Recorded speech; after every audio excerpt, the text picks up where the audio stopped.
Bueno, estamos bien y de buenas y vamos solo a ofrecer disculpas a la familia del finado Alfredo del Mazo porque hace unos días se le vinculó con la construcción del aeropuerto de Texcoco y su hijo, el actual gobernador, nos pidió que se aclarara este asunto. Se hizo una revisión de documentos y, en efecto, él no tuvo que ver en lo del proyecto del aeropuerto de Texcoco. En el caso de el ingeniero Alfredo Elías Ayub, él sí reconoció que había participado en lo técnico, aunque dijo algo interesante, que la mayor parte de los asuntos los atendía Gobernación, que sí había estado él participando, pero que se resolvían los casos en Gobernación. Siempre que se afecte a alguien, que se sientan denunciados de manera indebida, cuando se comete una injusticia, cuando se afecte la dignidad de las personas, nosotros estamos en la mejor disposición de rectificar y de ofrecer disculpas, porque no solo es lo que representamos, la investidura, el hecho de que lo diga el presidente de la República o un secretario del gobierno, sino que esta conferencia la ve mucha gente. Son las dos cosas. Y no queremos difamar a nadie. No aceptamos aquello de que la calumnia, cuando no mancha, tizna. Tenemos que ser muy serios y muy responsables. Bueno, pues pasamos a la sesión de preguntas y respuestas. Quedamos aquí pendientes con la dama y ustedes tres. Compañera. Gracias, señor presidente. Sandra Aguilera, del Grupo Larsa Comunicaciones. En México hay fuga de cerebros, sobre todo los estudiantes que son becados por el CONACYT para estudiar en el extranjero. Esos talentos en muchas ocasiones ya no regresan a México porque sus conocimientos no son aplicados para el desarrollo del país. ¿Cómo retenerlos y ofrecerles trabajo en México? ¿Cuál es el plan para este rubro? Gracias. Pues nosotros pensamos que al lograr que vuelva a crecer de manera importante la economía, van a haber muchas posibilidades para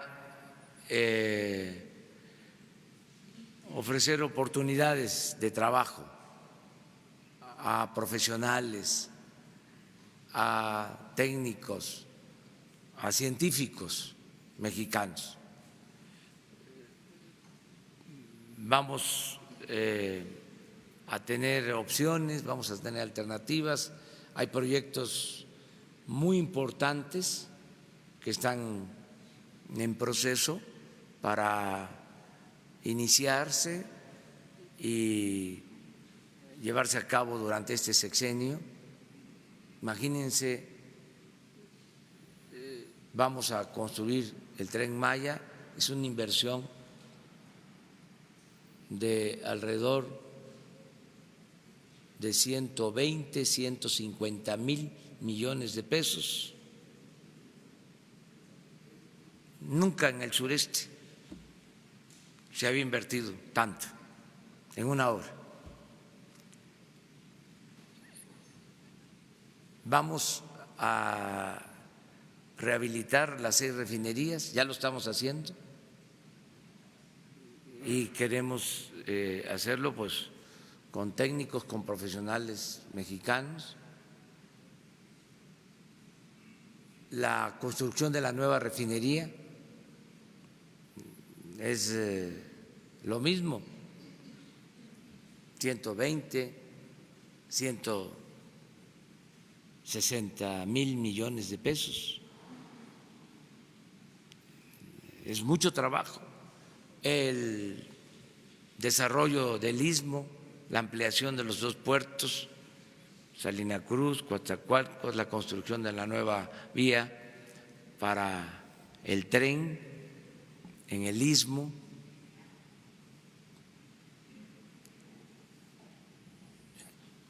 el aeropuerto de la ciudad, todo el sistema aeroportuario que se está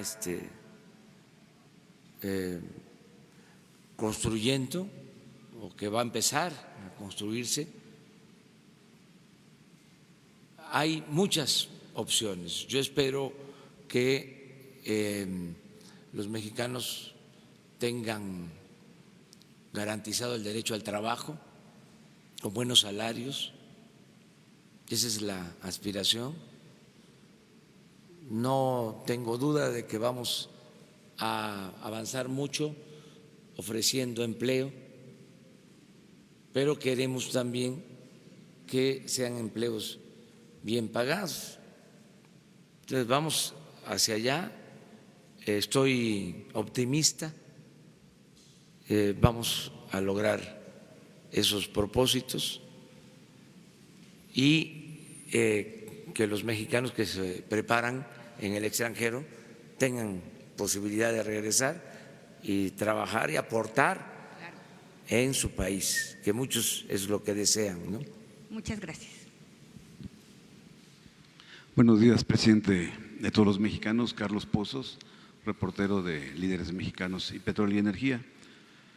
Presidente, siguiendo su recomendación, hice lectura al Plan Nacional Liberal, publicado el día 1 de julio de 1906, el cual consta de 52 puntos, dividido en 7 secciones. Presidente, entre los conceptos que destaca este histórico documento que sirvió como base para nuestra Constitución de 1917, llama la atención como uno de sus puntos principales la reducción del periodo presidencial a 4 años, la suspensión del servicio militar obligatorio y el establecimiento de una Guardia Nacional, así como también agravar la responsabilidad de funcionarios públicos, malos funcionarios públicos, imponiendo penas severas de prisión a esos delincuentes. Habla también este documento, presidente, sobre se me está yendo, severas penas, la creación de escuelas primarias en el país, y también llama a los extranjeros a decirles que no se va a aceptar más deuda pública ni se reconocerá deuda pública por parte del gobierno. Pues de esto como antecedente quiero entonces hacerle mi pregunta.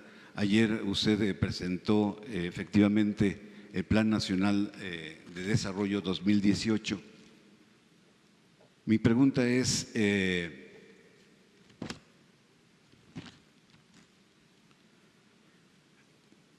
¿dejaremos atrás con este plan de desarrollo las tasas de crecimiento mediocres que se dieron en administraciones anteriores?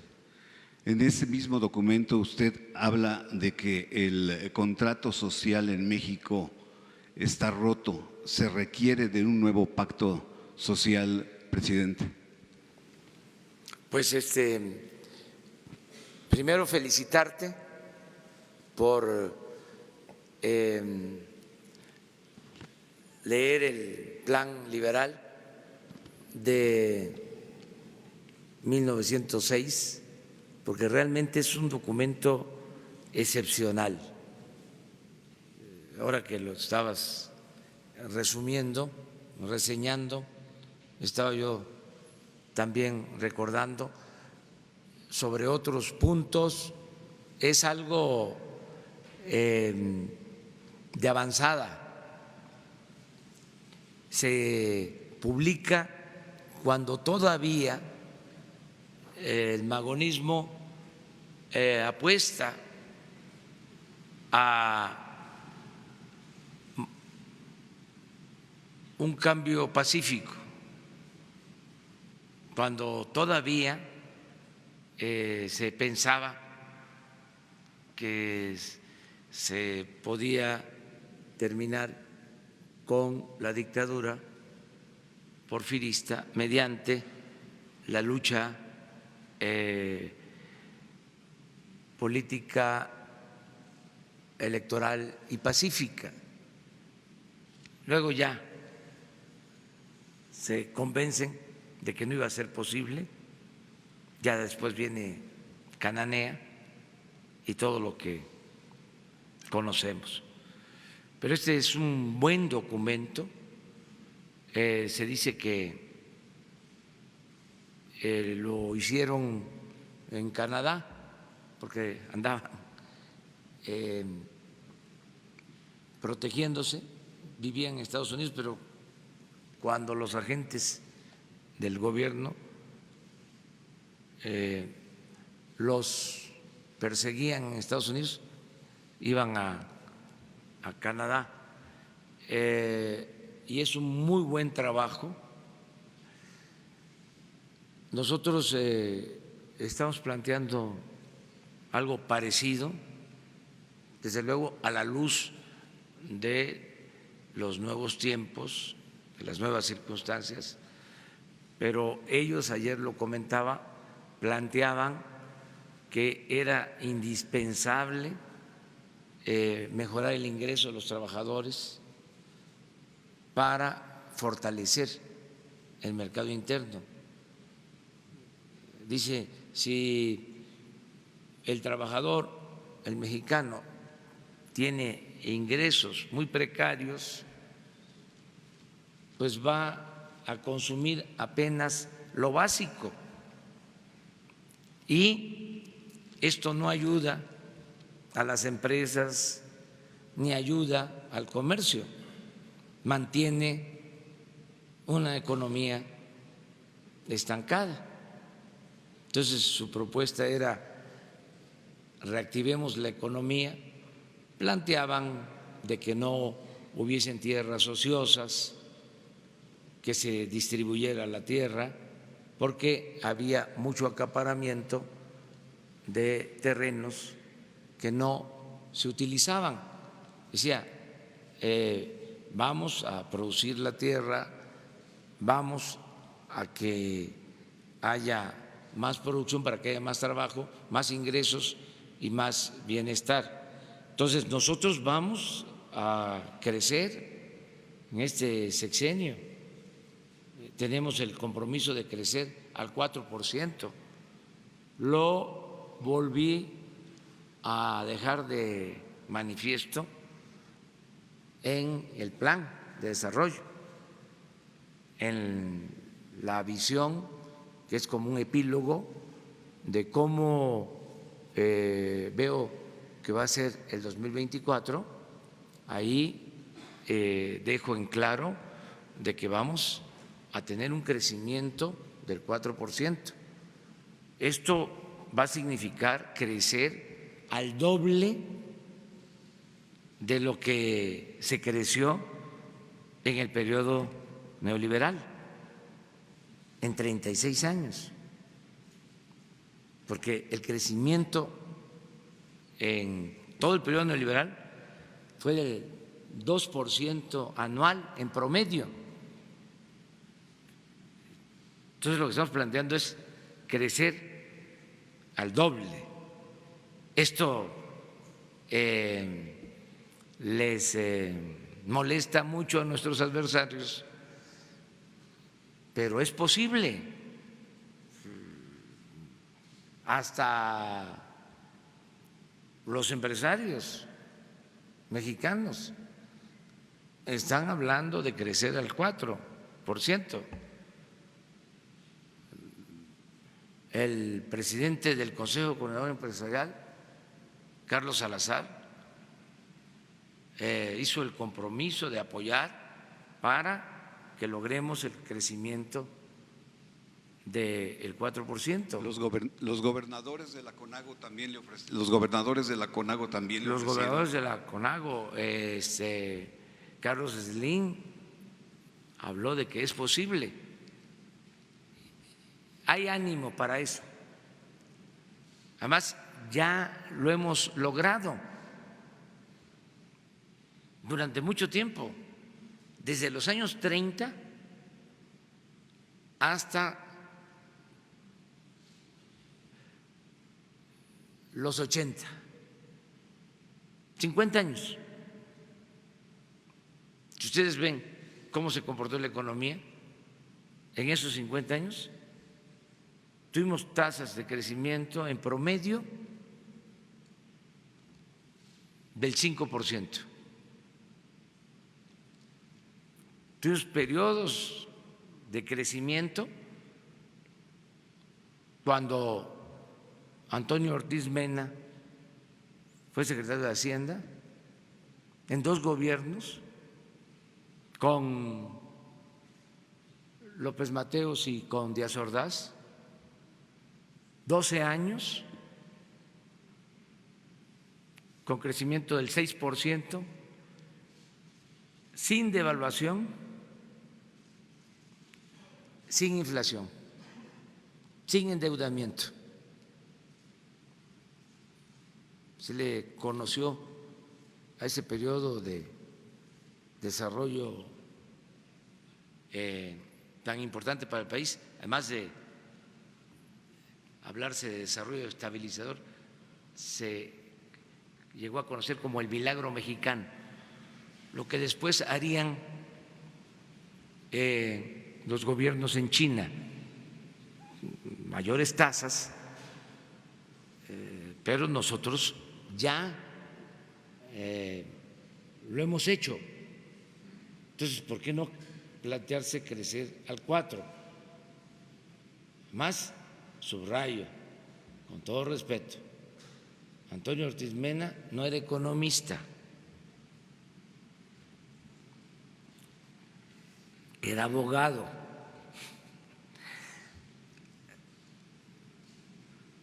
Sí es posible el crecimiento al 4%.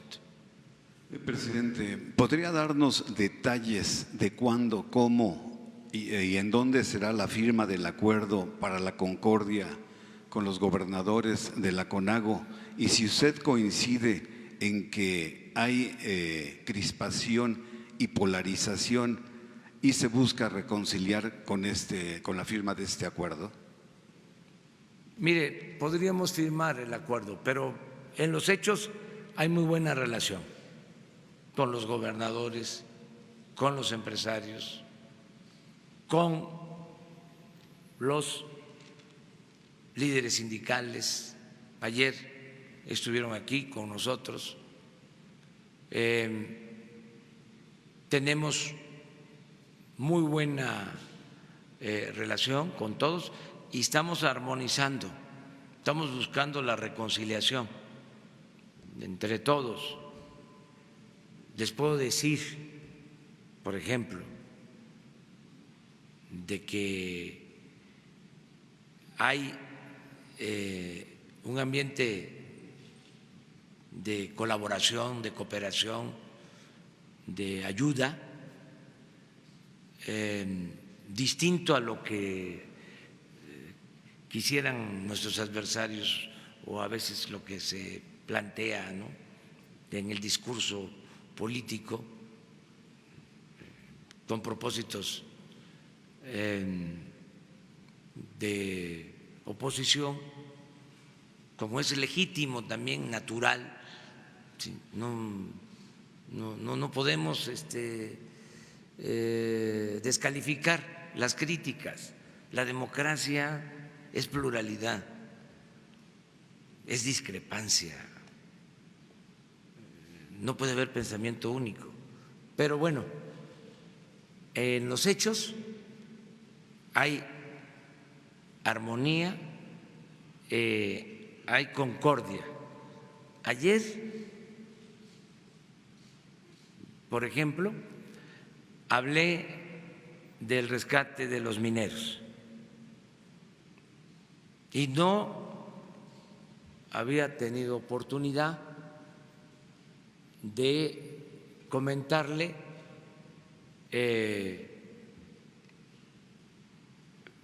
previamente a el dueño de la concesión, a Germán Larrea.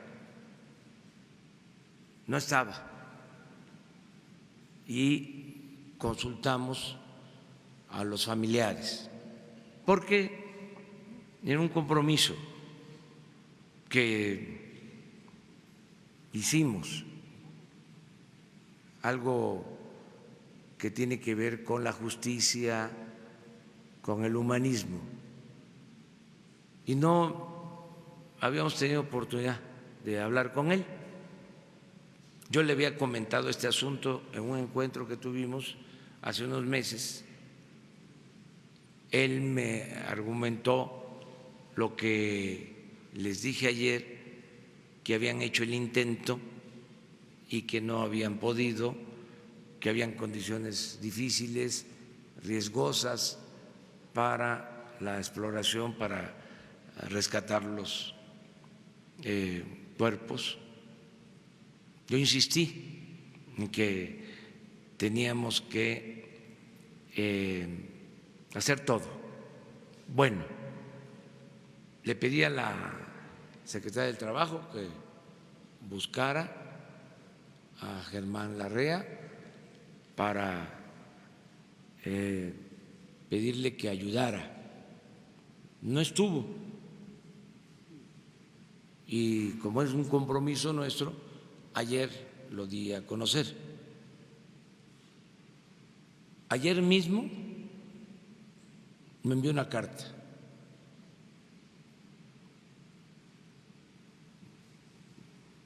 sosteniendo sus puntos de vista de que ellos habían hecho el intento, que no habían podido rescatar los cuerpos, pero que aceptaba ayudar y colaborar, que ponía a disposición de este esfuerzo los proyectos que ellos tenían, los elementos que se necesitaran. Entonces, ¿qué demuestra esto? Pues que están ayudando. El sindicato minero, lo mismo. También. Entonces, sí hay un interés en ayudar, a pesar de que puedan haber diferencias. Siempre hay intereses superiores, causas justas que están por encima de intereses particulares, de intereses de grupos, por legítimos que sean. Entonces, con armonía vamos a crecer. Estamos llamando a los empresarios. Me acaba de enviar otra carta el administrador principal del fondo de inversiones más grande, del mundo.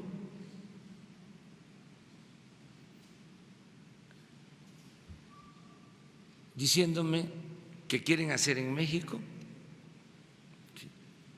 una convención de inversionistas extranjeros y que tienen confianza en el país. BlackRock. No, BlackRock. El de BlackRock les voy a entregar la carta y les voy a entregar la carta también de la REA. No creo que ellos se sientan ofendidos porque esto demuestra que hay un buen ambiente en el país, hay confianza en México. Yo creo que se debe en mucho a que estamos haciendo valer el Estado de Derecho, que hay un auténtico Estado de Derecho, y se debe también a que saben en el extranjero muy bien, tienen información de que no se va a permitir la corrupción en el país, y eso generaba mucha desconfianza. Siempre se hablaba de que no habían reglas claras y que no había piso parejo para todos los inversionistas. Siempre habían empresas predilectas en cada sexenio que se llevaban todo. Eso ya no hay favoritismo. Entonces todo esto nos está ayudando mucho. Otro dato que ahí lo ven los analistas, pero de soslayo, está muy fuerte nuestra moneda, no hay depreciación, al contrario. Este mes se apreció, se fortaleció nuestro peso, ya abril. Entonces, estamos tranquilos, va a crecer la economía. Desde luego, no podemos estar todos de acuerdo, sería muy aburrida la vida, si todos estamos de acuerdo. No puede ser así. Presidente. Sería extraño, sería como vivir en una dictadura. Tiene que haber crítica, tiene que haber oposición. Presidente, ayer dijo usted, y la naturaleza que, quisiera ver si es posible que citara usted a la secretaria de Semarnat para que nos hablara sobre la flora y la fauna. También en ese ámbito hay mucha corrupción, se dio mucha corrupción en el tráfico de especies, en el tráfico de maderas, en el tráfico de cactus, en fin, que nos diera un porqué, y se sigue solicitando permisos ambientales para la construcción de hoteles, para la construcción del Tren Maya, para el aeropuerto, que nos pudiera hacer el favor de citarla. Es la petición que le hago. Gracias. Sí, hacemos el compromiso de que les informe la secretaria de Medio Ambiente. Marco Antonio Olvera, de Radio Latino, California, aquí en México. Presidente, un grupo de analistas en México y en Los Ángeles, junto con la CEO de Radio Latino, le hemos estado dando seguimiento al movimiento económico de México a partir de que usted llegó a la presidencia de México. El pasado 1 de diciembre recibió la economía con una inflación de 4.72%. A marzo de este año, la inflación bajó a 4%, pese a que la tasa de interés del Banco de México se mantuvo en 8.25%. Estos resultados, donde se mantiene menos inflación con la misma tasa de interés, está enloqueciendo a los economistas neoliberales, ya que este avance, el que ha hecho su gobierno en tema económico, es inexplicable en el lenguaje de ellos. ¿Podría ampliarle al pueblo de México en qué consiste ese sistema económico que aplica su gobierno y qué resultados tendrá en los bolsillos de los mexicanos? Es la primera pregunta, por favor. Bueno, yo considero que hay 3 elementos nuevos que son muy importantes para lograr un crecimiento económico sano, es decir, sin inflación, sin deuda, sin depreciación de la moneda. Lo primero es no permitir la corrupción y los gastos superfluos en el gobierno. Esto es muy importante, es como la base. Si hay corrupción, ningún sistema económico funciona, ningún modelo económico, por perfecto que sea. ¿Qué es lo que ha venido pasando con el modelo neoliberal? Que además de la imperfección natural de concentrar ingresos en un grupo, además de eso, de apostar a que si hay crecimiento arriba, permea, gotea y le llega a todos como si la riqueza fuese contagiosa. Además de esa imperfección del modelo, donde suponen que no hace falta que el Estado distribuya el ingreso, distribuya la riqueza, porque el mercado por sí mismo se encarga. Además de eso, que no ha funcionado nunca en ninguna parte del mundo, que es una falacia que ya se aplicó aquí en el Porfiriato y fue un rotundo fracaso. Además, agréguenle, como ellos mismos podrían decir, agréguenle la variable corrupción, menos funciona. ¿Qué modelo resiste contratos leoninos como los de los gasoductos?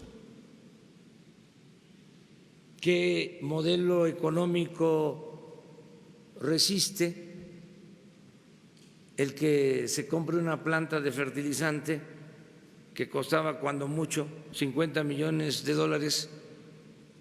y se pague $500 millones? ¿En qué país se hace un negocio así? Entonces, el fundamento nuestro es cero corrupción y austeridad. ¿Qué empresa puede prosperar si los gerentes, los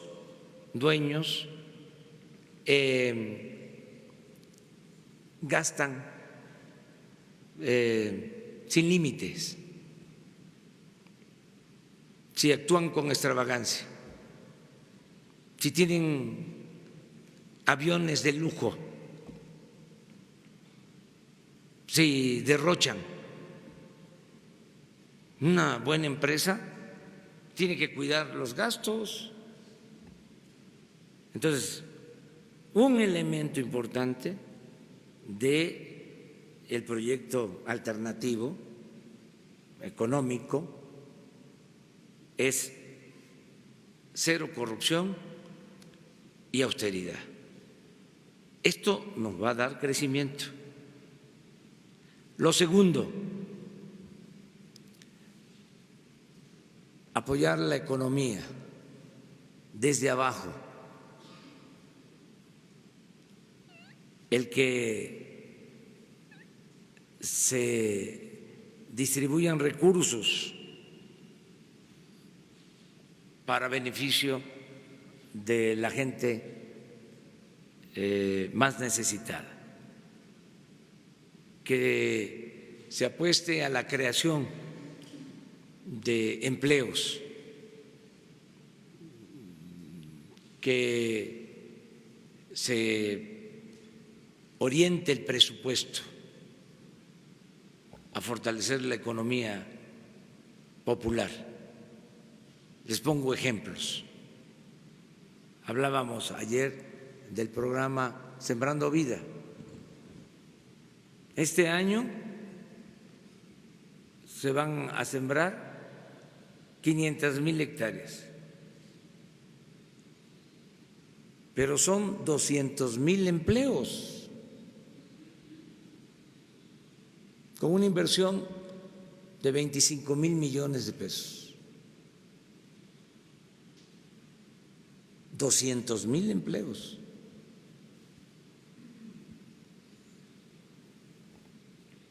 $500,000 hectáreas. Tenemos la tierra, tenemos el agua, tenemos los conocimientos,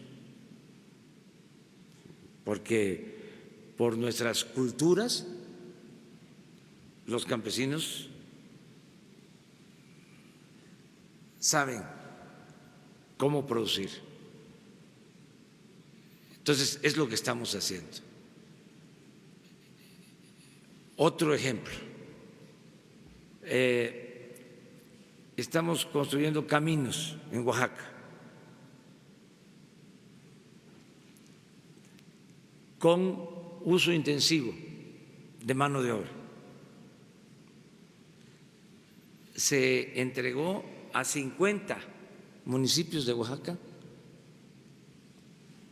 a 50 autoridades de usos y costumbres, se les entregaron los fondos con asesoría técnica para que ellos construyeran los caminos. Les voy a invitar para que vean cuántos están trabajando, haciendo caminos no de asfalto, sino de concreto, de cemento, no con maquinaria, sino con revolvedora, para dar muchos empleos. Y así vamos a hacer cerca de 300 caminos en Oaxaca. Ya empezamos con 50. Y esto significa o tiene un efecto multiplicador.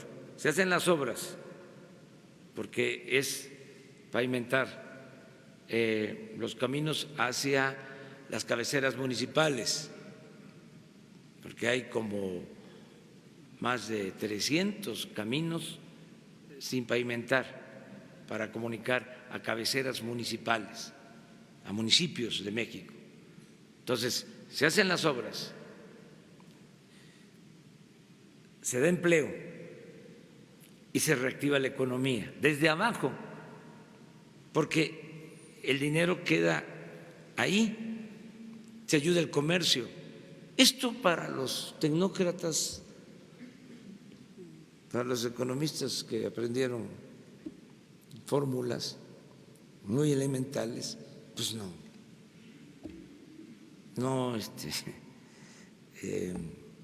está en su conocimiento, no es algo que manejen.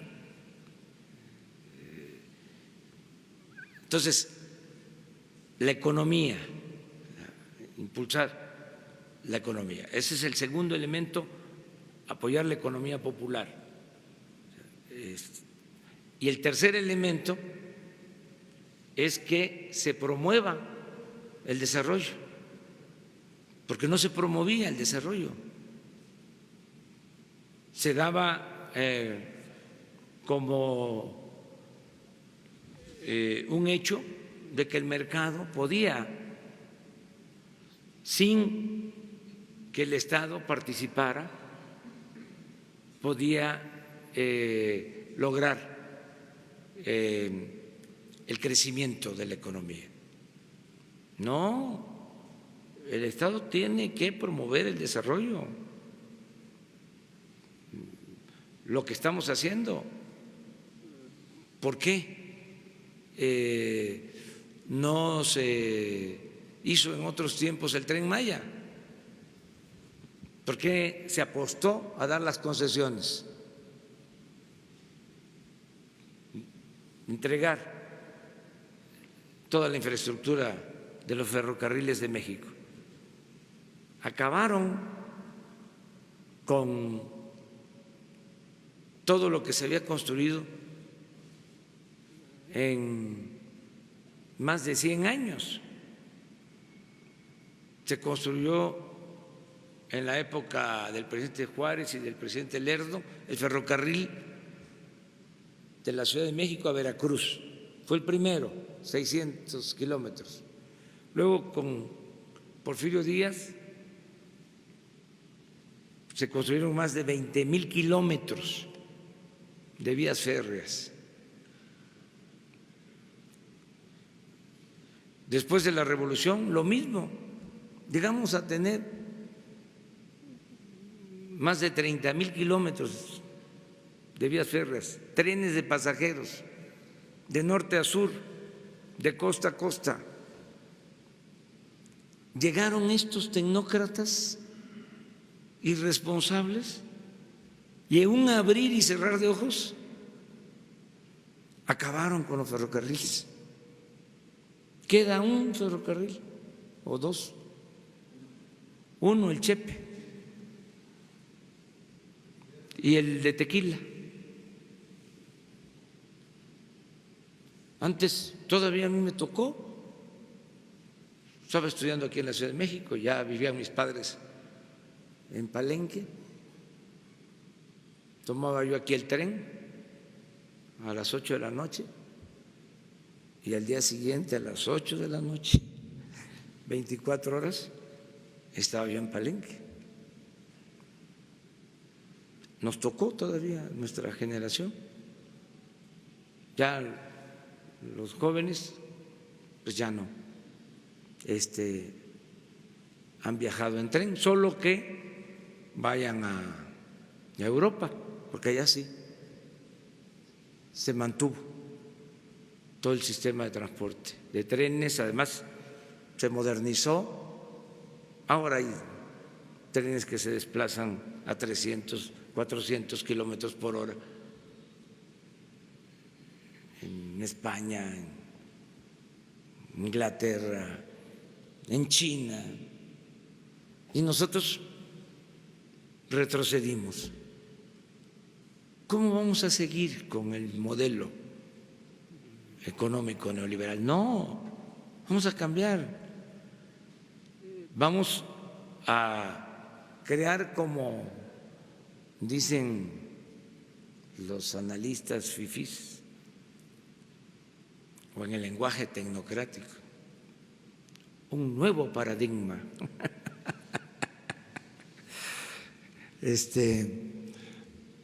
Una nueva política.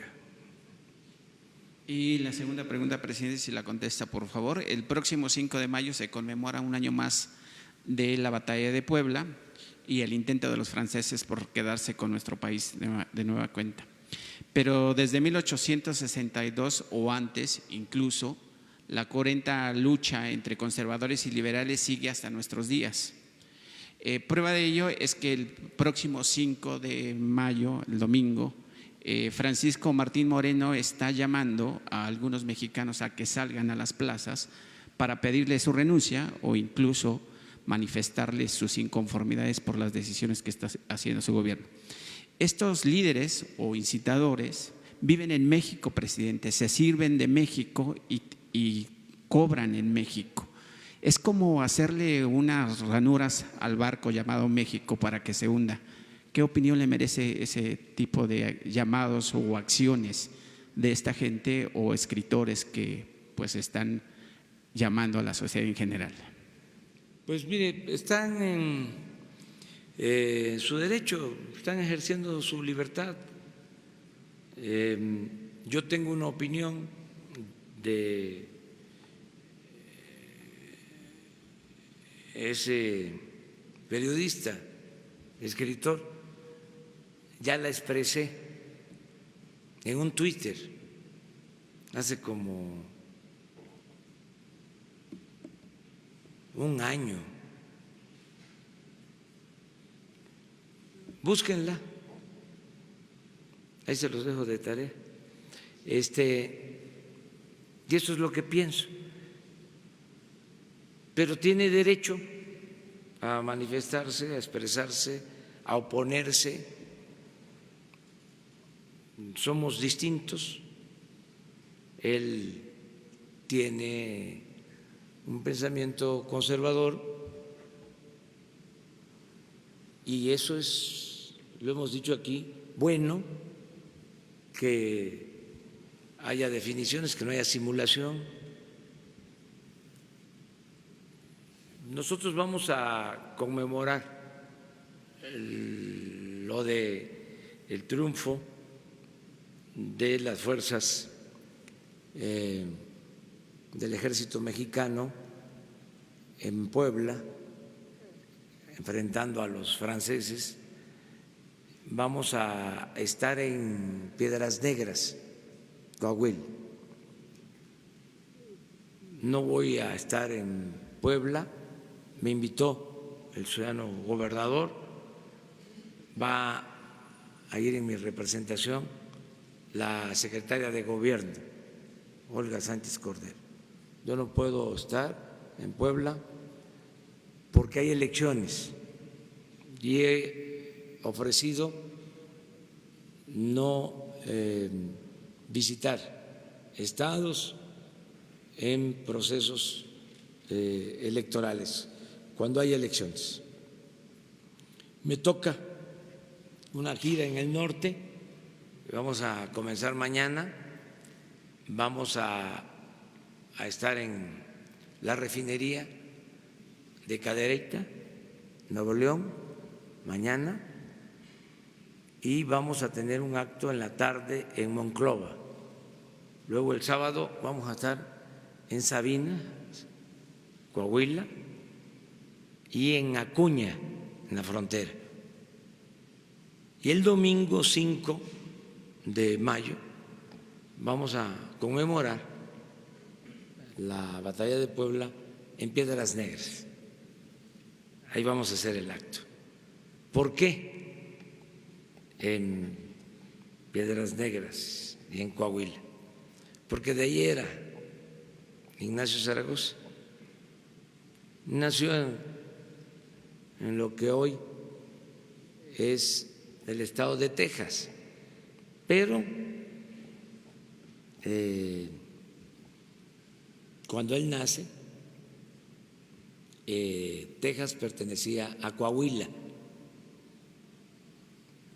Ya esa es otra historia que ustedes conocen, que nos quitaron nuestro territorio en esa parte, nos quitaron en la guerra del 47-48 del siglo XIX más de la mitad de nuestro territorio, aunque empezó con Texas en los años 30, los conservadores empezaron quitándonos Texas. Fue la separación de Texas. Primero plantearon que los colonos que habitaban Texas plantearon que no aceptaban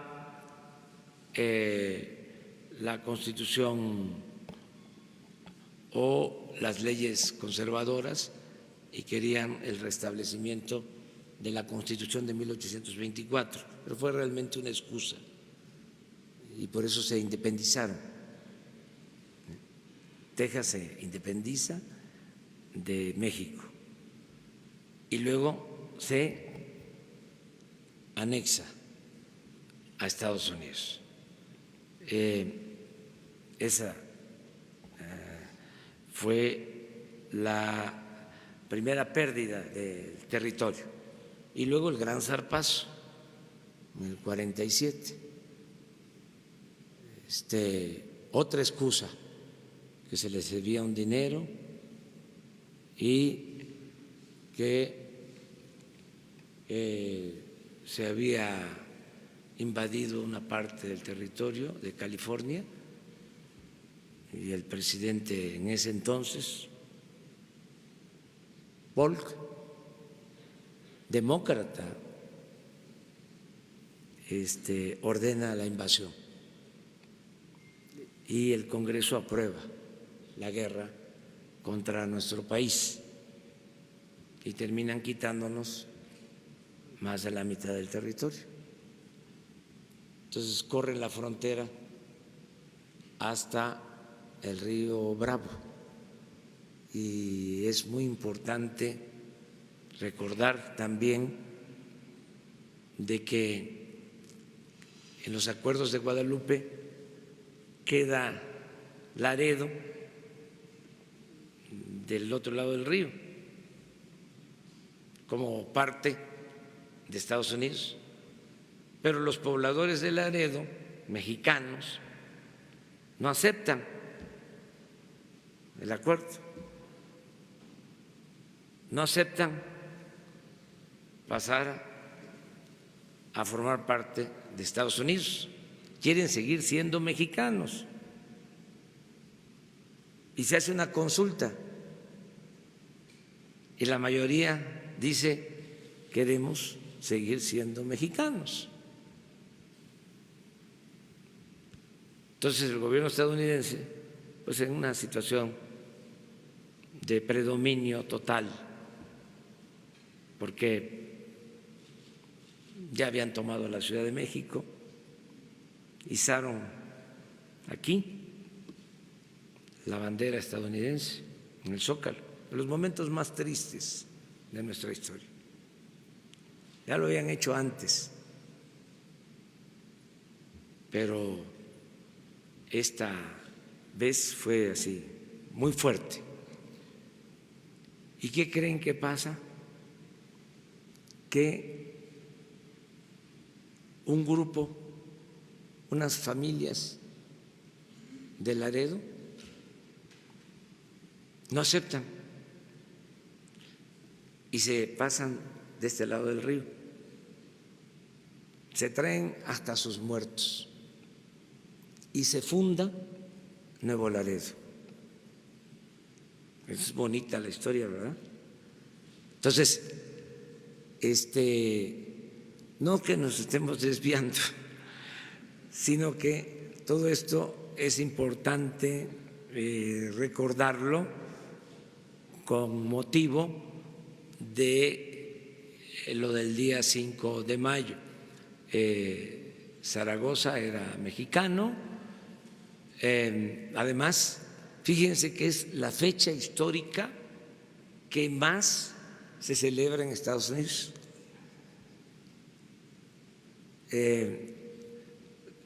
Porque fue la defensa de nuestro país ante la invasión francesa. Entonces, sí vamos a conmemorar el día 5 de mayo. No olvidar, nunca olvidar. Ustedes tres y luego por acá. Hubo alguien que se quedó ayer, tú. Buenos días, señor presidente, compañeros de la prensa. Mi nombre es Carlos Domínguez, actualmente trabajo en CDMX Express. Soy hijo de Carlos Domínguez, periodista de Nuevo Laredo, asesinado el año pasado en la dura, difícil y crítica ciudad, y forma parte de un estado asolado por la delincuencia organizada. Hasta hoy, las indagatorias que siguen parte de los organismos de procuración de justicia acerca del asesinato de mi padre, Carlos Domínguez, un periodista con más de 40 años de trayectoria, no satisfacen el dolor que sentimos su familia y el gremio periodístico. Sí, ha habido esfuerzos en el desarrollo de las investigaciones, pero no se quita el sabor amargo, ese sentir ríspido a injusticia que te impregna cada mañana al saber que existe allá afuera, en libertad en las calles, el autor intelectual.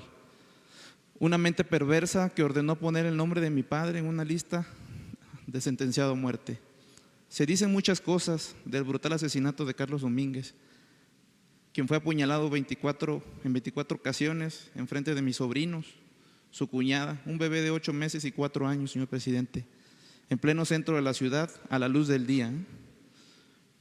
Pero es un hecho que fue asesinado cuando escribía y documentaba una red de desvíos de recursos millonarios a través de empresas fantasmas en los que involucraba directamente al anterior alcalde de Nuevo Laredo, Carlos Cantú Rosas. Quisiera entender por qué el proceso de las investigaciones aún no alcanzan a esta persona, que además se encuentra prófugo de la justicia porque tiene órdenes de aprehensión derivados de otros delitos. ¿Acaso es inmune a la justicia? ¿De qué impunidad goza este siniestro personaje? Pregunto.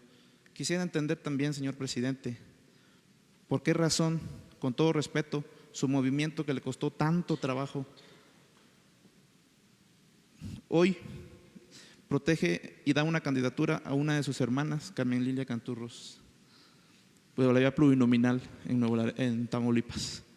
La cuestión es que no es para un cargo cualquiera, sino, como lo repito, para una diputación local plurinominal, sin tener trayectoria, fama propia o un trabajo que lo respalde dentro o fuera del partido. ¿Acaso el plan a seguir es colarla en el Congreso para que Cantú Rosas tenga protección, señor presidente? Misteriosamente, hace unos días atrás, uno de los imputados murió dentro del penal de Nuevo Laredo, supuestamente de un paro cardíaco en circunstancias muy extrañas y muy grises. El hoy finado era una de las piezas claves para llegar al autor intelectual de este homicidio, señor presidente. Extrañamente, el mismo día de esta extraña muerte, después de 7 meses de silencio en redes sociales, Cantú Rosas se manifiesta en evidente retórica. He solicitado el resultado de la autopsia de esta persona y hasta hoy, 18 días después, no se me ha notificado nada por parte de la Fiscalía Tamaulipeca. Exijo respetuosamente, como hijo, justicia para mi padre, señor presidente. Es todo lo que pido y es legítimo. Lo necesito como periodista. Justicia para todos ustedes también. Y para la libertad de expresión como pilar de esta democracia, señor. Y es por eso que estoy aquí, frente a usted, señor presidente, porque estoy desesperado, tengo miedo. Solicitar su intervención y que no quede impune la muerte de mi viejo. Es todo lo que quiero. Ayúdeme, señor presidente, a encontrar justicia para mi papá. Por favor. Muy bien, vamos a que se atienda tu asunto hoy mismo, que Jesús nos ayude para que lo vea la Secretaría de Gobernación y se haga la solicitud. Debe estar este asunto en la Fiscalía General también. Eso también me gustaría, señor presidente, sacar el caso de Tamaulipas. Ya no confío en la Fiscalía de Tamaulipas. Que se haga el trámite para pedirle incluso a el fiscal general, Alejandro Gertz, que te atienda. Eso vamos a hacer. Lo otro, la parte electoral. Lo entiendo, señor presidente, pero póngase en mi lugar como Sí. víctima. Tienes todo el derecho de Tengo miedo. manifestar. porque esto es evidentemente detrás de esta candidatura hay una negociación política en lo oscurito para seguir protegiendo a este asesino de mi padre y tengo miedo. Sí, pero nosotros no nos metemos en la parte esta electoral. Sin embargo, todo esto estás en todo tu derecho de manifestarlo, de expresarlo y que la autoridad competente intervenga. Gracias, señor presidente. Muy bien. Buenos días, presidente. Mariana León, del Financiero. Ayer usted nos decía que todo va requete bien, la economía, lo político. ¿Cuáles son los elementos que lo llevan a pensar, sobre todo en lo económico, que vamos requete bien? Hoy publicamos, ayer la Secretaría de Hacienda da a conocer su informe trimestral y vemos que existe que no se ha gastado el 6.2%, que hay un subejercicio, el que usted decía que no iba a haber. ¿Qué es lo que está pasando y cuáles son los indicadores que nos dicen que todo va bien en la economía? No bien, requete bien. Lo acabo de decir ahora.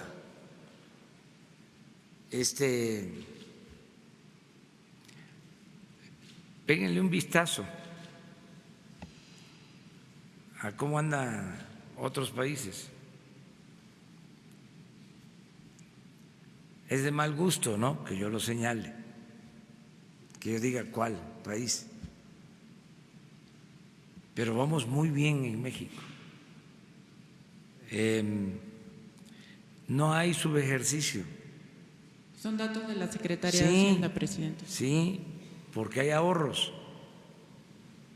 Vamos a dar a conocer en unos días más lo que hemos logrado ahorrar, y ese dinero se va a utilizar para fortalecer programas sociales y también para compensar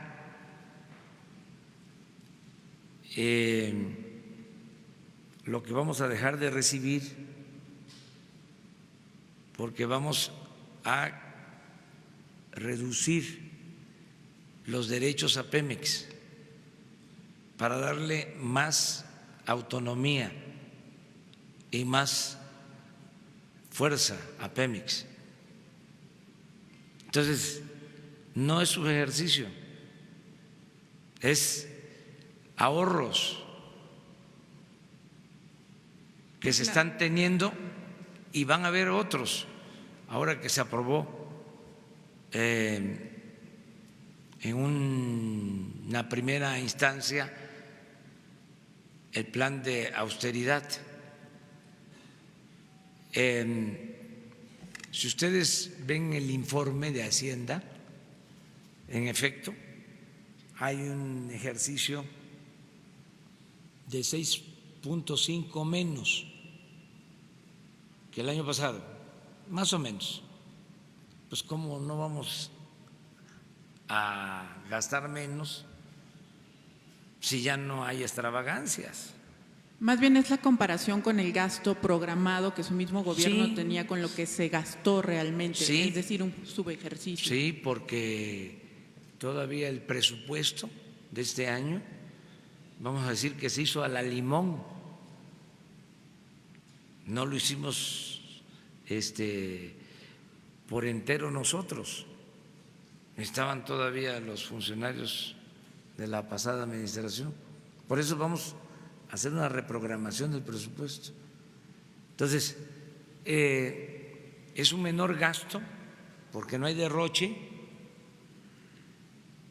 pero si observan, es más la recaudación que el gasto. ¿Esto qué significa? De que no estamos gastando más de lo que ingresa. ¿Qué quisieran los expertos neoliberales? que gastáramos más de lo que ingresa a la hacienda pública, que haya déficit. No es un manejo profesional de las finanzas públicas. Porque entre los factores que señalaban era que los programas sociales no avanzan a la velocidad y la falta de estudios para proyectos estratégicos. ¿Estas sí son algunas de las razones? Van avanzando mucho los programas sociales. Imagínense que 7 millones de adultos mayores están recibiendo sus pensiones, del doble de lo que recibían el año pasado. La semana próxima les vamos a presentar el reporte sobre el programa Jóvenes Construyendo el Futuro. Ya van a estar cobrando alrededor de 400,000 jóvenes que se están capacitando, que están de aprendices en empresas, en talleres. Vamos muy bien. Desde luego, vamos a que cada vez sea mejor. Y qué bueno que nos acicatean los opositores. Nos ayuda mucho eso, para que nadie se duerma. Por eso es importante la crítica. A veces vuelan, pero no está mal también. Entonces, están apostando a que nos vaya mal y ayer, por ejemplo, ¿no?, cuando dieron las cifras del crecimiento, nada más es cosa de contestarle cómo empezó Zedillo. Claro que me van a decir, pues sí, porque se dio la crisis de diciembre y se cayó la economía, pero era para que se tuviese también un referente, ¿no? Entonces vamos muy bien, no tengo preocupación, al contrario, estoy optimista. Ya les voy a mostrar las cartas de este inversionista. Es el que administra, sí, Larry Fink, maneja como 7 trillones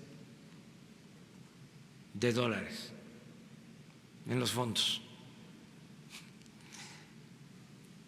Y el planteamiento es expresado cuando hemos hablado ya 2 veces, lo vi en Mérida y ahora me envía la carta porque allá hizo el compromiso de que van a hacer aquí en México este encuentro de financieros del mundo. Entonces, vamos muy bien. ¿Qué es lo otro que preguntaste? Sí, tenía otra pregunta. Ayer en el Plan Nacional de Desarrollo se da a conocer una de la parte de seguridad, que será hasta en un plazo de 20 años que se podrá lograr las bases sólidas para asegurar un país con justicia y que la ley se aplique a todos. ¿Este plazo de 20 años es algo que tiene contemplado su gobierno? Porque usted nos había dicho que en 6 meses se podía alcanzar la paz, pero que garantizar que haya justicia y paz para todos sí tomará 20 años para el país. Pues no creo que 20 años, pero sí en eso estamos siendo conservadores. nos va a ir muy bien. Ya en 6 meses vamos a demostrar 2 cosas, así, de las que ahora se están cuestionando. Una, más crecimiento económico en 6 meses. Y 2, como dije, vamos a bajar la incidencia delictiva. Les doy un dato. Aquí vinieron con todo su derecho, ¿no?, a cuestionarnos del crecimiento de la incidencia delictiva en los primeros meses. Resulta que en abril el reporte ya que tenemos es que está bajando la incidencia delictiva. El informe de abril, sobre todo en homicidios. Entonces, hoy, por ejemplo, lo que nos reportaron, 64 homicidios. Ayer 63. No es para echar las campanas al vuelo, pero el promedio era de 80, lo que traíamos, porque nos dejaron un crecimiento de violencia y en homicidios, como todo. Entonces yo dije, vamos a estabilizar y vamos a ir poco a poco bajando la incidencia delictiva. Claro, todavía no es para echar las campanas al vuelo, para cantar victoria, no, pero se está trabajando y estamos avanzando. Y hay cosas muy importantes, por ejemplo, el que no se permita la impunidad, el que sepan los delincuentes comunes y de cuello blanco que ya no hay impunidad. Eso es un buen mensaje. Lo que ayer hablamos sobre los jueces, no se va a permitir la corrupción. Vamos a ser respetuosos del Poder Judicial, pero vamos a estar pendientes. Ya, si hay jueces que están liberando a presuntos delincuentes y antes ni se sabía, pues ahora no. Ahora va a haber también un quién es quién en la justicia. O sea, cero huachicol. No se permite el huachicol en nada.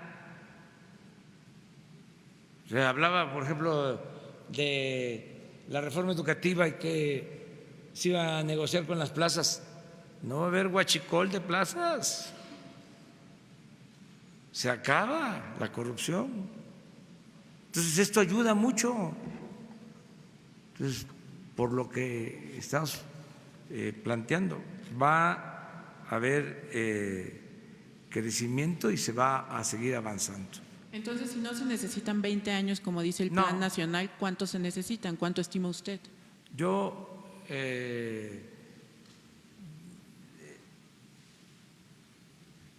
sostengo lo que está en el plan, en la visión 2024. Ahí hay unos datos. O sea, ahí hablo de disminuir el 50% la incidencia delictiva en el sexenio. Ya hablo de crecer al 4%. Y hablo de cero corrupción en el 24, cero impunidad. Les recomiendo eso.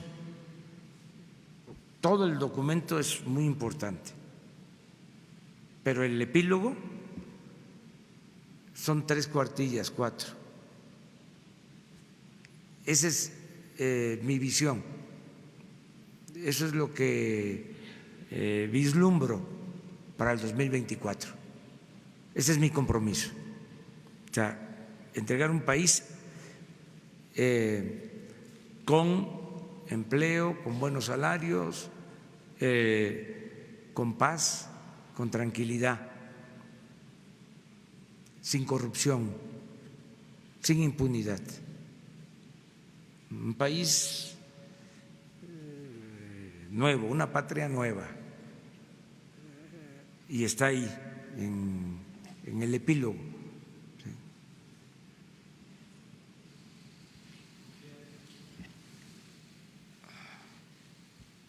Presidente, buenos días. Soy Humberto Padgett de Fórmula para el programa Ciro Gómez Leiva por la mañana.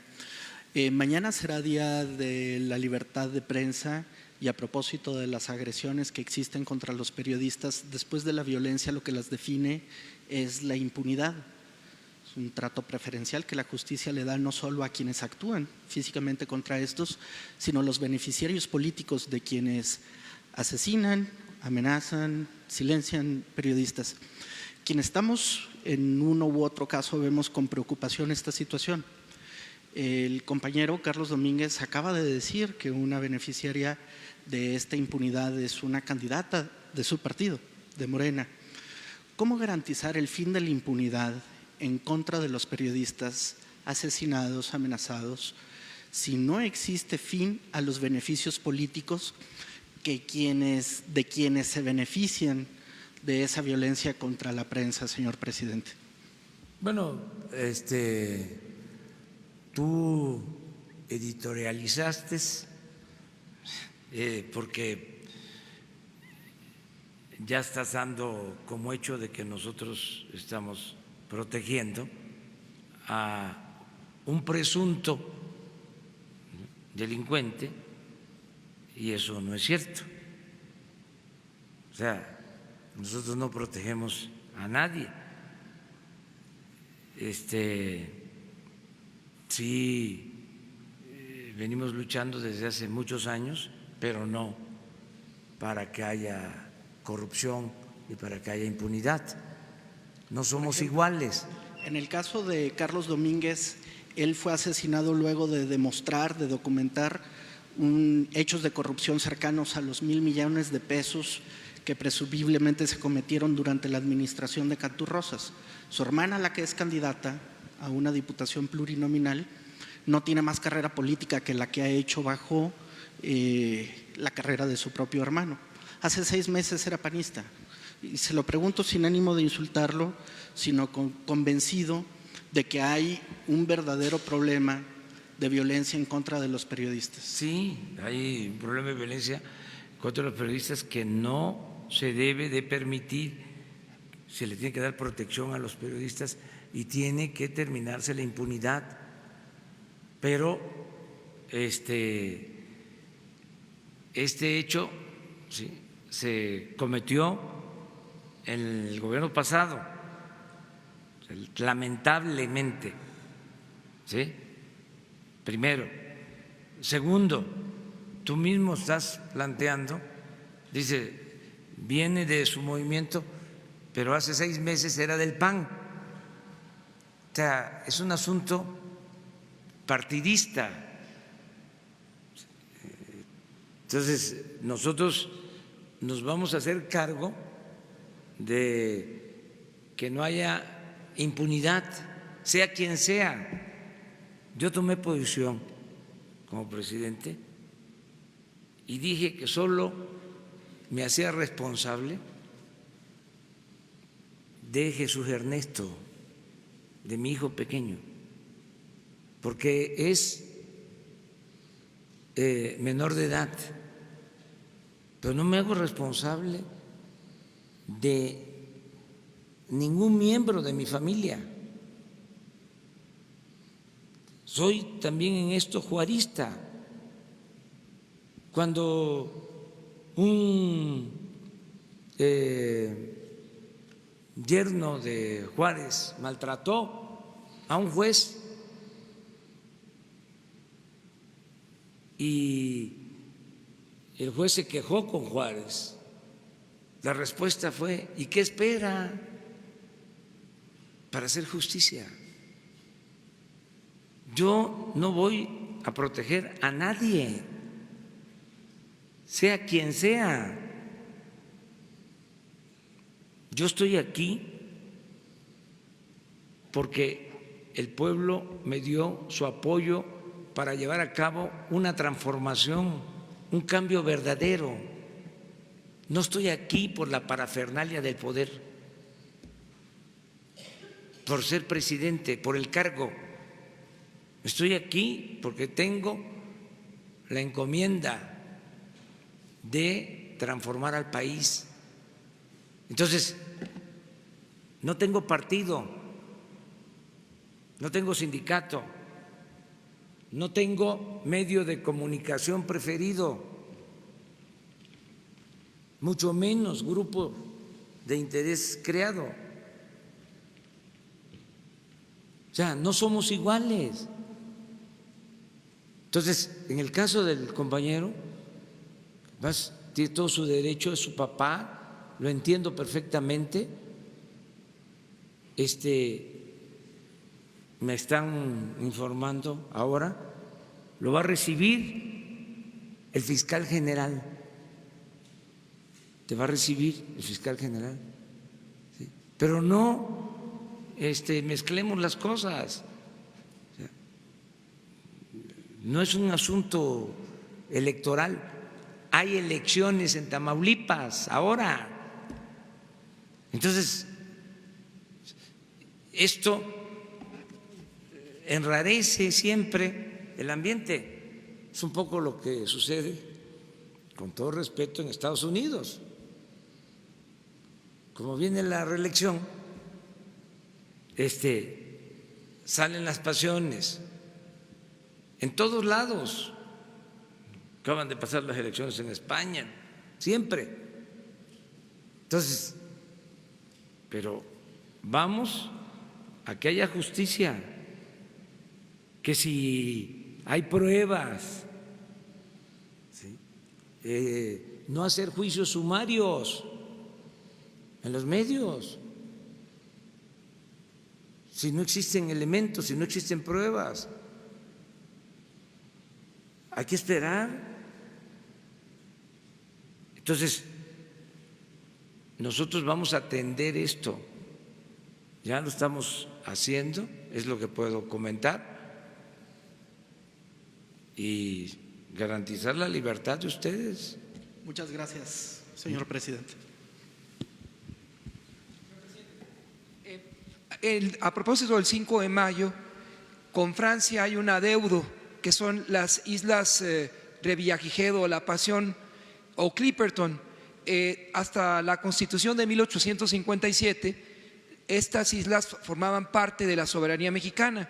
¿Cree usted o podría instruir a la Cancillería mexicana para hacer un reclamo como los argentinos con las Malvinas, México con las Clipperton, por un lado, y por el otro lado, respecto a su política de protección a la zona de la reserva de los Tuxtlas o de la biosfera de otras partes de la República Mexicana? ¿Qué nos dice, señor presidente?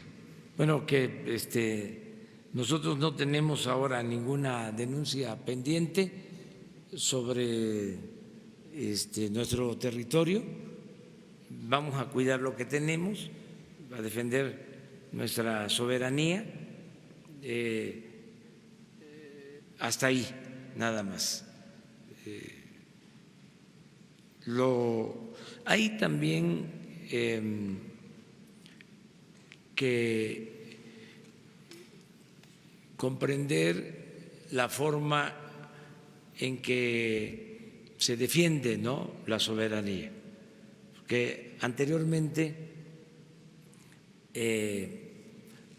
las hegemonías, las potencias apostaban a dominar, invadiendo los territorios de otros países. Luego eso cambió. Ya la dominación se ejercía de otra manera. En los últimos tiempos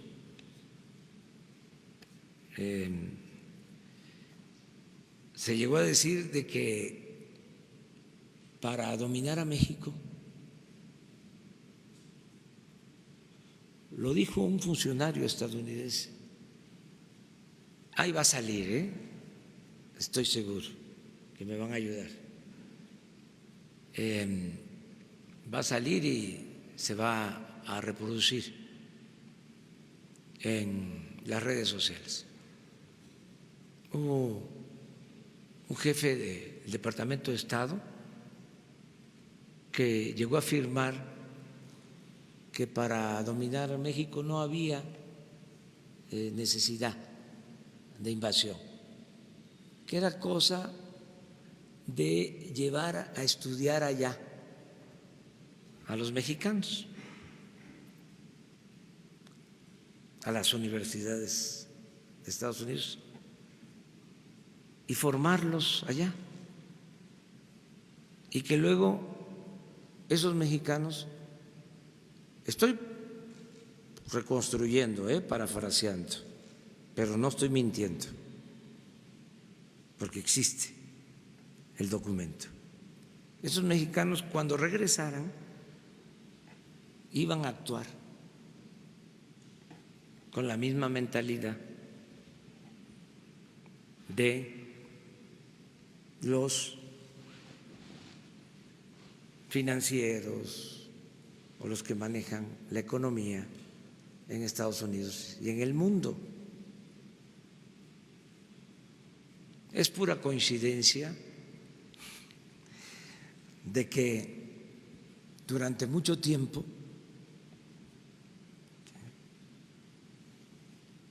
las fórmulas que se aplicaban en el extranjero pues eran las políticas que se impusieron en el país.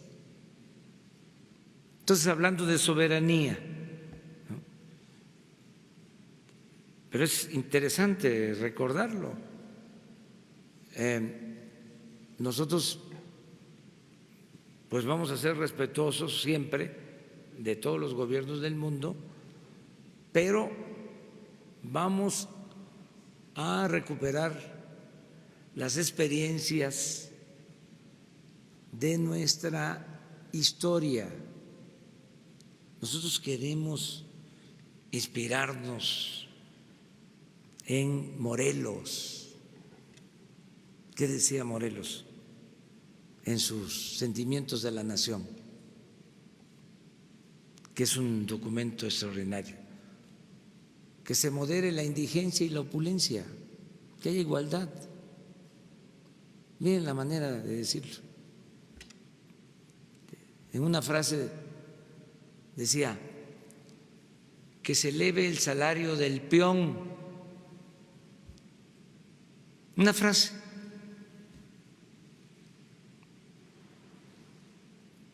Otra frase. Que se eduque al hijo del campesino y del barretero igual que al hijo del más rico hacendado. Es educación para todos. ¿Qué otra cosa decía? Que haya tribunales que defiendan al débil de los abusos que comete el fuerte. Ese era Morelos. ¿Para qué vamos a ir a buscar ejemplos en el extranjero? Si tenemos a Morelos, si tenemos a Juárez, si tenemos a Madero, si tenemos al general Cárdenas, sigamos las lecciones de nuestros antepasados, no de las fórmulas estas ramplonas, simplistas, que enseñaron ahí durante un tiempo, que siguen enseñando, el fin de la historia, ¿sí? que desaparezca el Estado, que reine el mercado.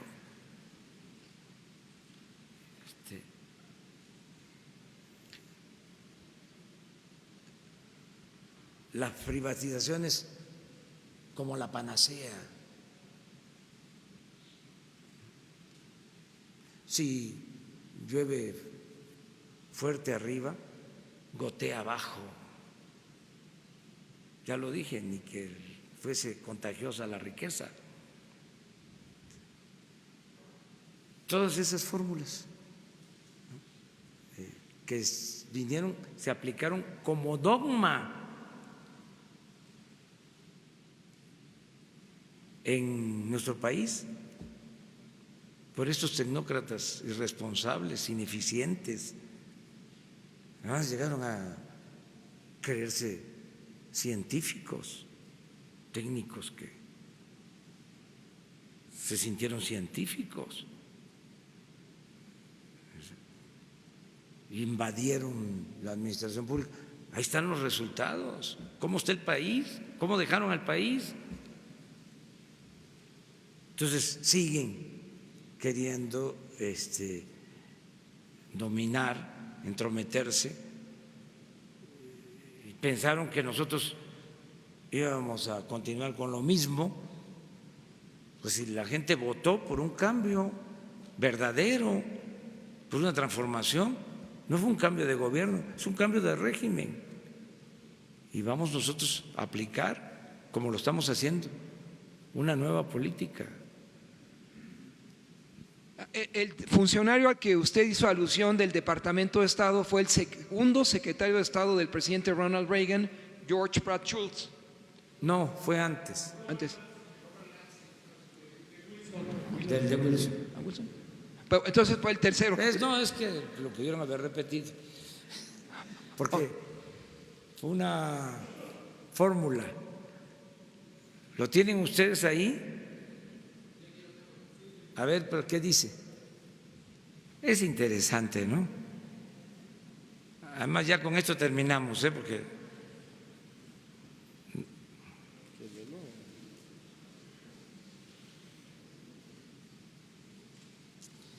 fíjense, México es un país extraordinario, fácil de dominar, porque basta controlar un solo hombre. A ver, Jesús.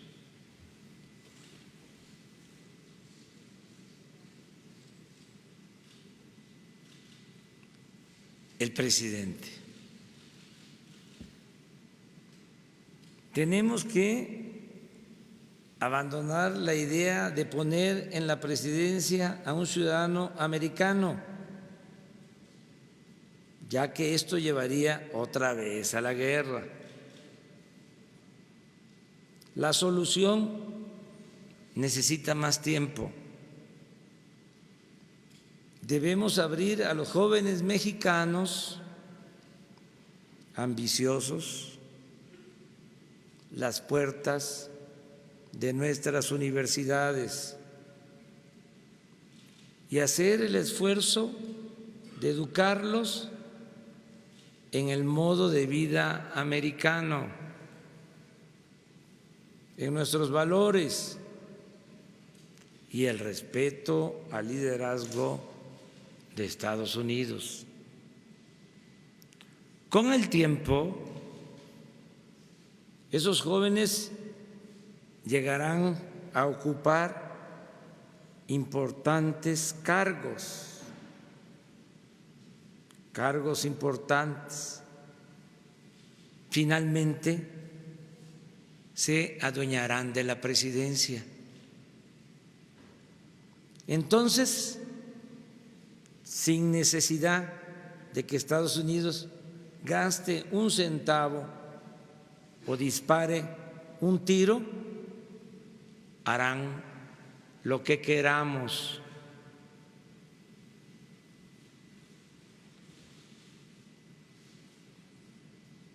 Y lo harán mejor y más radicalmente Y agregaría afanosamente que nosotros,